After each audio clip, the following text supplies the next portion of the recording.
नमस्कार सगळ्यांना, संक्रांतीच्या माझ्याकडून खूप खूप शुभेच्छा. आणि संक्रांतीसाठी मी तुमच्यासोबत तिळाच्या चिक्कीची रेसिपी शेअर केलेली आहे. आणि माझी यम्मी क्रिस्पी अशी रेसिपी चिक्की तिळाची तयार झालेली आहे. तर ह्यासाठी तुम्ही माझा व्हिडिओ शेवटपर्यंत नक्की रेडी झालेले आहे. आता आपण मोडून बघूयात की नरम झाली का क्रिस्पी झाली. बघा, पूर्ण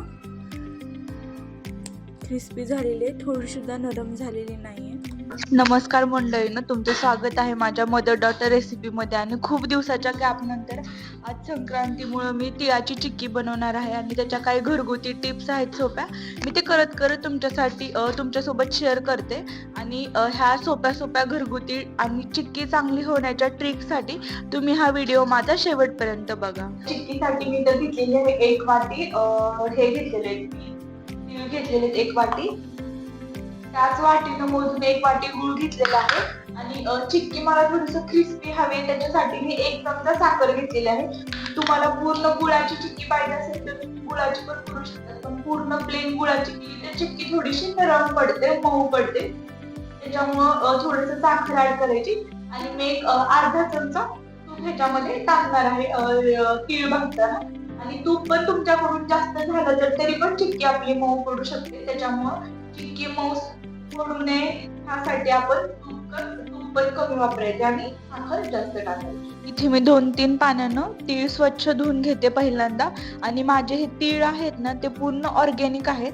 आम्ही भुईमुगाच्या शेंगा, तीळ हे घरीच करतो, विकायसाठी नाही करत, खायसाठी करतो. आणि इवन आम्ही रोज ना तेल जे यूज करतो ना, ते पूर्ण शेंगांचं ऑर्गॅनिक तेल असते, इथल्या घाण्यातून आम्ही गाळून आणतो. आणि त्याचा मी व्हिडिओ तुमच्यासोबत लवकरच शेअर करेन, मग तुम्हाला कळेल. हे तीळ पण घरचेच आहेत, ह्याला आम्ही काहीच फवारणी वगैरे करत नाही, खतं टाकत नाही. जे काय असेल ते नॅचरल तीळ उगवतो आम्ही शेतामध्ये. आता हे स्वच्छ धुवून घेऊन आपण भाजूयात.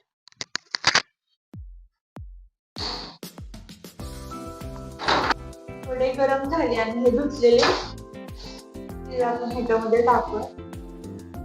पूर्ण हे त्यातलं पाणी सुटेपर्यंत ह्याला छान असं खरपूस भाजून घ्यायचं, तिळाला एकदम तडतड करेपर्यंत.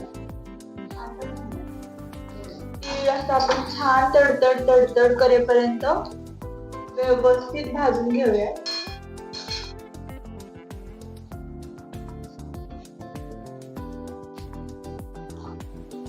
गॅस लो टू मीडियम करत करत तीळ भाजून घ्यायचे. हाय फ्लेम वरती भाजायचे नाही, करपायची शक्यता आहे. त्याच्यामुळे कधी पण मीडियम टू लो फ्लेमच्या मध्यभागी ठेवायचं गॅसची फ्लेम.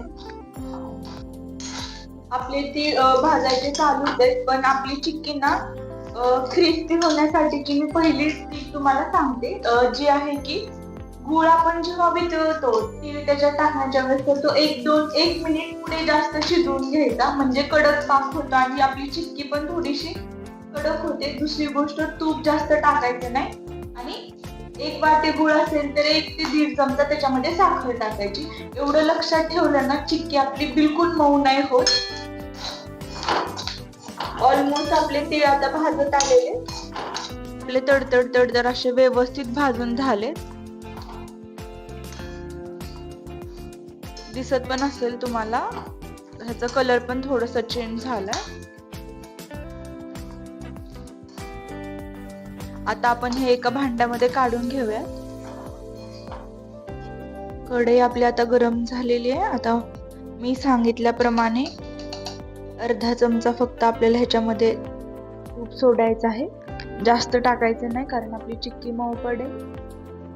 बस झालं आपलं. 1 वाटी गुळाला 1 वाटी तिळाला अर्धा चमचा एवढं तूप.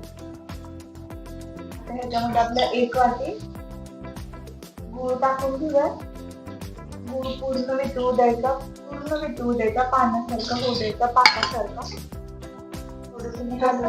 अर्धा चमचा तूप टाकलेला आहे आणि त्याच्यामध्ये गूळ टाकलेला आहे. गूळ पूर्ण हलवत राहायचा आणि पूर्ण ह्याचा पाक होऊ द्यायचा. तोपर्यंत ह्याच्यामध्ये तीळ टाकायची बिलकुल गडबड करायची नाही, जोपर्यंत गुळ असा फसफसत नाही तोपर्यंत.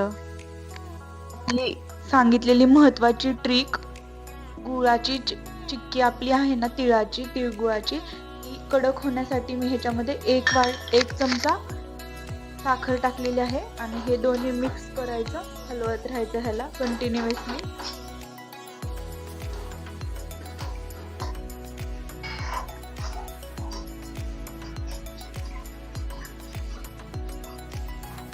थोडेसे गुळाचे क्रम्स आहेत, पूर्ण ते मेल्ट होऊ द्यायचे. गुळ हलवत राहायचा जेणेकरून खाली आपला गुळ आहे ना तो चिटकणार नाही.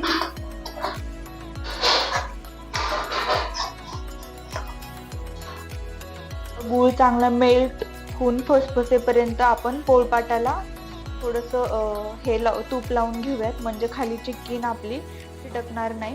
कारण हे मिश्रण झालं लगेच पोळपाटावरती टाकून घ्यायचे आपल्याला, कारण ते थंड झाले की परत मऊ व्हायला बघतं आणि चिक्की आपली पूर्ण पसरत नाही. त्याच्यासाठी तुम्ही बघू शकतात गुळ पूर्णपणे आपला मेल्ट झालेला आहे आणि असा फसफसायला लागलाय.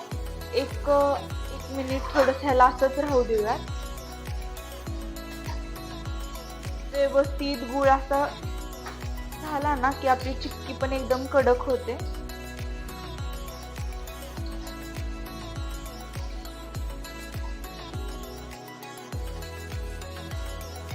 बघा तुम्ही कलर पण कसा आलाय.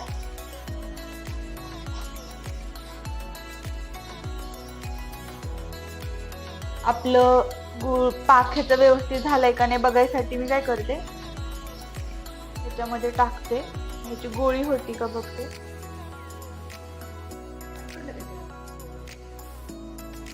कडक झालेलं हे बघा गोळी व्यवस्थित. तर आता आपण ह्याच्यामध्ये टाकू शकतो. ह्याच्यामध्ये तीळ टाकते भाजलेले आणि हे व्यवस्थित हलवायचं. सगळे तीळ ह्याच्यात मिक्स झाले पाहिजेत पाकात आपल्या गुळाच्या. ह्या पोळपाटावरती सगळे आपण टाकून घेतलेले ना, आता ही पसरायची. मिश्रण थंड न होऊ देता चिक्की लगेच आपण हे लाटून घ्यायची, कारण थंड झालं ना परत ते लाटता नाही येत आपली चिक्की. खूप छान झाली. तुम्हाला कलर वगैरे तर दिसत असेल. आणि सगळ्यात महत्त्वाची गोष्ट सांगायची राहिली, मी जो गूळ यूज केला ह्याच्यामध्ये तो पण ऑर्गॅनिक आहे पूर्ण. कारण आम्ही दुकानातून वगैरे कधीच गूळ विकत आणत नाही. जिथे गूळ बनवतात ना असं रस्त्याला वगैरे असतात ना गुराळ, जिथे गूळ बनवतात सेंद्रिय गूळ, तिथूनच आम्ही एकदमच विकत आणतो गूळ 2-3 महिन्याचा. चिक्की लाटल्या गरम असताना त्याचे काप काढून घ्यायचे, म्हणजे परत थंड झाल्यानंतर ती तुटत नाही आपल्याकडून.